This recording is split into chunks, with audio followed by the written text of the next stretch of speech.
Hey guys, I am back, and we're going to call this one the Addendum to the Addendum. Now, I did a video on Van Halen 1. That was the first one, the first deep dive video that I did.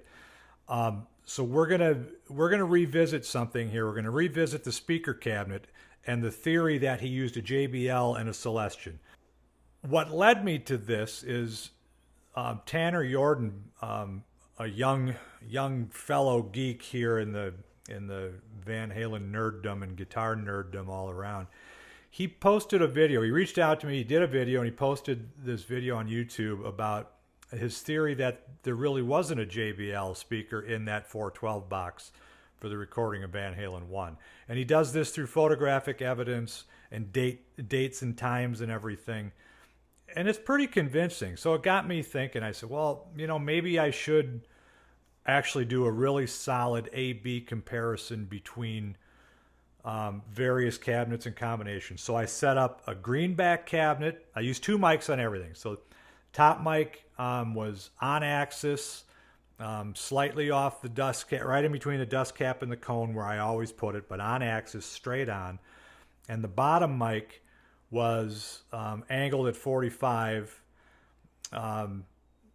towards more of the outside of the cone. Both measured 3 inches off of the grill cloth, because that one photo that we have of Ed with his back to us in the studio, and you can see the SM57s, there's a pretty good sized gap between the grill cloth, or if there is a grill cloth or not, I don't know. But there's a pretty big gap between the microphone and the cabinet. So I just kind of guessed at 3 inches, and that's what I did on both. So I did the greenback cabinet. I did a blackback cabinet from the late 70s, probably 78 slant box. And then I did my straight cabinet that has the JBL D120s in the top positions and Celestion, the British reissue Celestions in the bottom position. So it's going to be three cabinets. All EQs are the same. This is not the post EQ final product. This is to match the tracks that have been floating around the internet for years now, that they supposedly came from Brian Keogh, I think is his name, from Sunset Sound, tech there, engineer, musician. He's a veritable force in the business for that. But those have been floating around, and they're supposed to be the raw tracks, the raw mic tracks. Now they are EQ'd. They're EQ'd going in, like the old engineers used to do in the day. Instead of fixing everything in the mix on the back end, they'd always try to make the recorded sound really good. The sound going to tape, they wanted to make it as close to the final product as possible. So they would EQ that going in. There's a little bit of compression on it. So what I've done is I've matched those tracks, the Van Halen tracks of Running with the Devil, and I recorded a short burst of Running with the Devil, myself playing through my rig, the usual amp. I've made some changes to the amp since we did the Van Halen 1 video, but anyway, I'm going on and on here, so let's get to it. You'll see what I'm talking about once we get into the actual logic portion. Then I'm going to come back and I'm going to show you some other things that I've discovered since, but I'm going to try to keep this short. Good luck. See ya. Okay, once again for this little Running with the Devil video test thing, I used my 70, I think it's a 77 Greco Destroyer, all stock, Super 70 here in the bridge. Everything else is the same. So this should be very similar. I mean, it is. It's the Ibanez Destroyer that Ed used for the first album. So that's what you're going to be hearing through my usual rig. All right. Okay, here we are in Logic. This is how I've set this whole experiment up. I've got the Van Halen reference tracks over here. That's the raw JBL and the raw Celestion. I have no plugins on them, so they're not being affected in any way whatsoever. They're just straight through, pass through. And then I went through and I did two tracks of everything. So I've got the greenback cabinet here. This is Greenie 1 and Greenie 2. That's the two speaker positions that you see in the photos and how I described it on the intro. Then you've got the blackback cabinet, 1 and 2, the two positions. Then I've got the greenback and JBL cabinet, the lower position, and the JBL is in the upper position. So what I've done, they're all identical up here. I use that NLS, the nonlinear summer, because it acts as like it's like a preamp. It's like using an analog preamp. I use it in all these videos. It seems to give you a little bit more of that analog console sound. So that's why I use it. But it's not affecting, there's no gain being added, nothing like that. It's just like a pass through. As far as the EQing goes, I use these API 550s.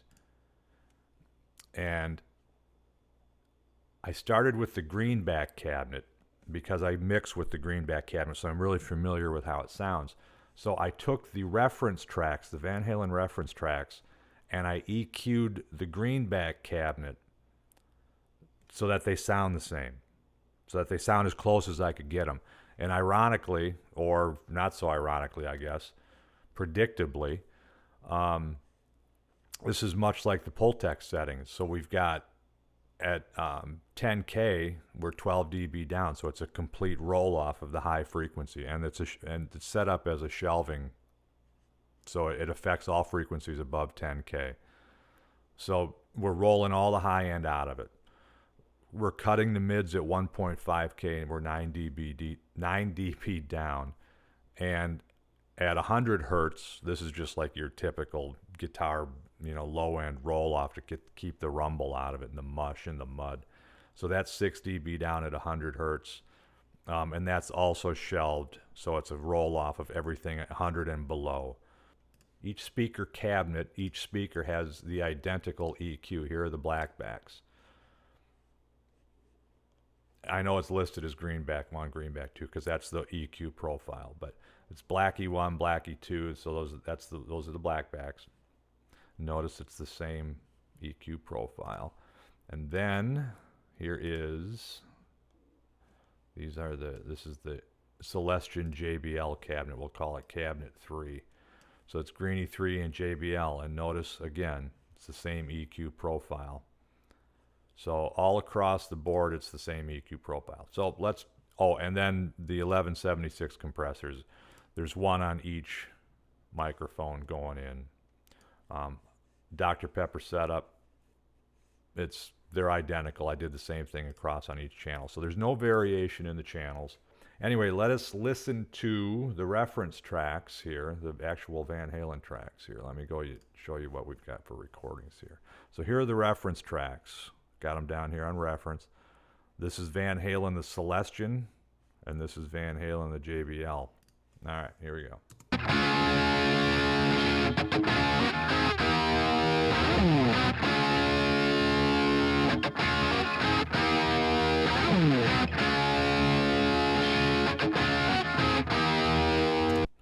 All right, so now let's clear solos again, and let's listen to the greenback cabinet, since that's the one we modeled the EQ after. All right.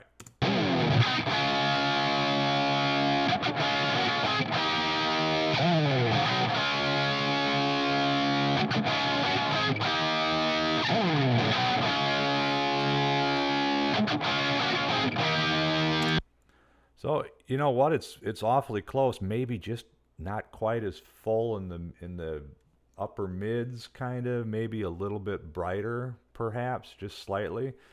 But definitely in that ballpark. So let's listen again to the reference.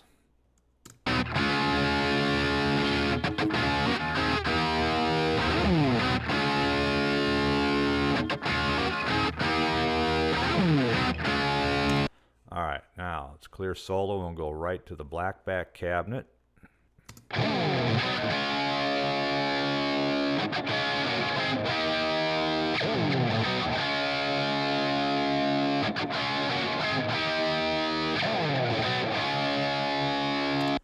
Maybe a little closer, maybe a little fuller sounding, and maybe it's like the blackbacks have more of everything. Now again, these are those mid to late 70s original blackbacks. The greenbacks are the British reissue greenbacks. Back to the reference track. We'll clear solos. Raw tracks, Van Halen.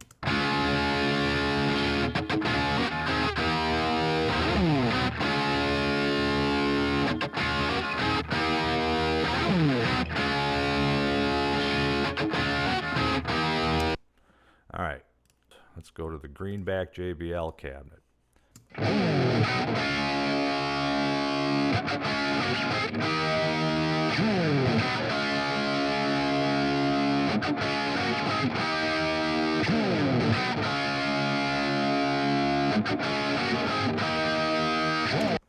Okay, so what I'm hearing, those upper mids are now filled in differently than what the Celestion cabinet sounds like. So to me, if we're going purely on an audio and ear test standpoint, I'm thinking that they did record a JBL in that speaker cabinet way back when in 1977 when they recorded the first album. You know, again, all of these are within the realm. Tanner's theory, it could still hold, but what my ears are telling me is that it's the JBL. And I can solo just the JBL. Let's do that. So let's do Ed's JBL. All right.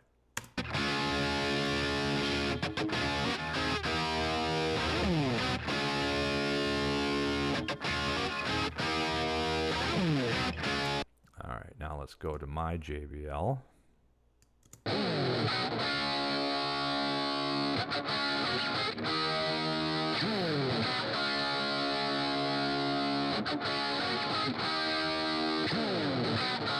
All right, now let's quickly go to that black back.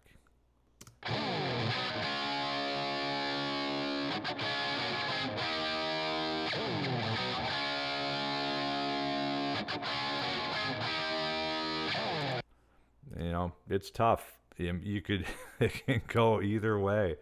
It's really, really a tough call. So I'm not saying this is concrete at all.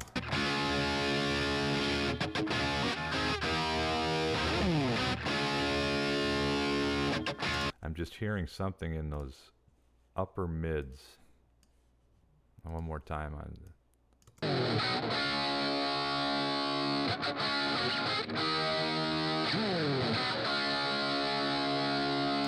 yeah, they're so close. I don't think it matters much, but I mean, if we're trying to prove or disprove a theory, and even then, I mean, I don't think we're concrete, but what my ears are telling me that there's something going on in the upper mids of the JBL.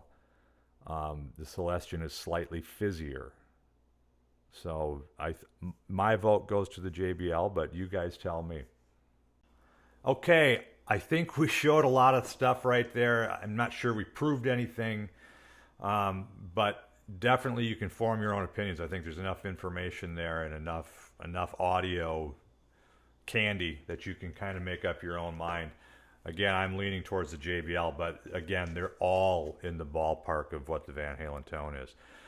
In this next segment, I'm going to put in the post EQ. I'm going to put the reverb in, so we're going to do the studio treatment, so more like the finished product, not what we were doing was before on this previous section with recording the raw guitar track kind of thing. Now we're going to do the finished section. So I mentioned that I had made a couple of changes to the amplifier. They're not really physical changes, but it's how I'm running the amp. I'm finally running it like the stories, the lore of Eddie Van Halen, with the bias cranked, every knob on 10, not volume 2, but every knob on 10, volume 2 is off. I'm able to do that now, and the reason I'm able to do that is I finally ditched the story that the amp was running at 90 volts, because you can't do that. There's too much there. And I'm not buying it that Ed was playing that amp at 90 volts, because what's the point of turning a Variac down to 90 volts? The amp is still peeling paint. It's so freaking loud that you can't use it in a club.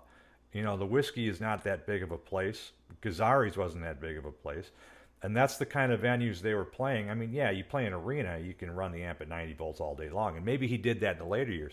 But I believe in the earlier years, and he goes on the Letterman show.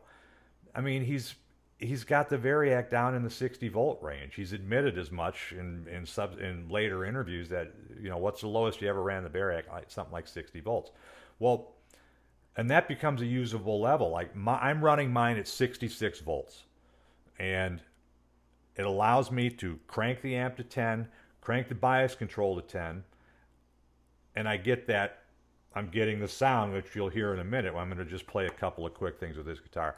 The other big change is using the proper pickup. In the previous video, I had used a burst bucker, a burst bucker 3 that measured more like a burst bucker 2.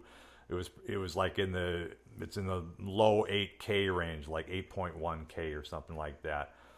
And the burst buckers had an Alnico 2 magnet, or they do have an Alnico 2 magnet. I had Greg at Halen wind me a period correct, era correct PAF from like what would have been a 1961 Gibson, what came out of the 335. This has got asymmetric coils. The slug coil is hotter than the screw coil. And the total resistance on the pickup is like 7.8K. So it's much more in line. I mean, that would have been considered a fairly hot PAF because back in the day then, PAFs were coming out at like 7.5K. To a hot one would be 7.8, or 8K would be off the charts. So this is more in line with what I think the pickup would have been in this guitar. And I want to say, too, that I had done an addendum, too, on the Destroyer with the DiMarzio Super Distortion and the Super 70 in the Destroyer. I think listening to the clips that we've done today on the previous section, it pretty much disproves the fact that a DiMarzio Super Distortion was in that guitar, because the Super 70 is getting that sound based on the EQing in the clips. So it's the same. That, to me, that is the tone. All right. So in this one, this comes so much closer to the tone to the way I've got everything set up now. So, also, I went back to a 500K pot. The prevailing thought is that Ed used the electronics. He pulled the pot out along with the pickup from the 335. It's not a huge change between the 250 and the 500. I could go either way on it. I keep going back to the Michael Anthony comment about when he was talking about the recording of the first album and how bright the guitar was in the room. He kind of said, well, it wasn't all that. It was pretty bright in the room. And that leads me to the underwound or the standard wound PAF. It's a brighter pickup. And then the 500K makes it slightly brighter, gives it a little bit more grind. And when the Variac gets turned down into the 60 volt range, the amp gets darker sounding. So to me, this is a good combination for my amp. The 500K pot is a good combination for my amp. My amp tends to be a little bit warmer than like a reissue Super Lead Plexi or some of the 70s, the early 70s Super Lead Plexis. My amp's a little bit warmer. So I'm getting away with the 500K. I get that nice bright edge on it. I still get it with the 250K. 500K is a little bit better for this situation. So again, personal preference. It's not a big deal either way. It's a very subtle minor change. All right. So here, let's go on. Let's stop rambling and start playing.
So there you have it. We're done with another one. Thanks again for watching.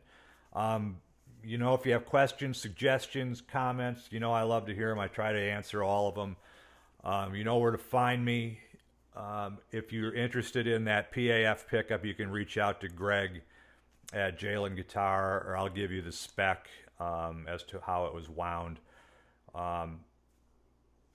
Any other questions, any amplifier questions, anything like that, like I say, you know where to find me. Until we do this again, I'm done. I think I'm done with Van Halen 1. I've exhausted everything I'm going to do on it.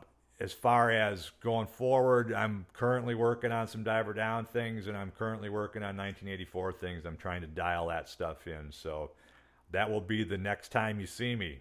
So until then, take care. Thanks for watching.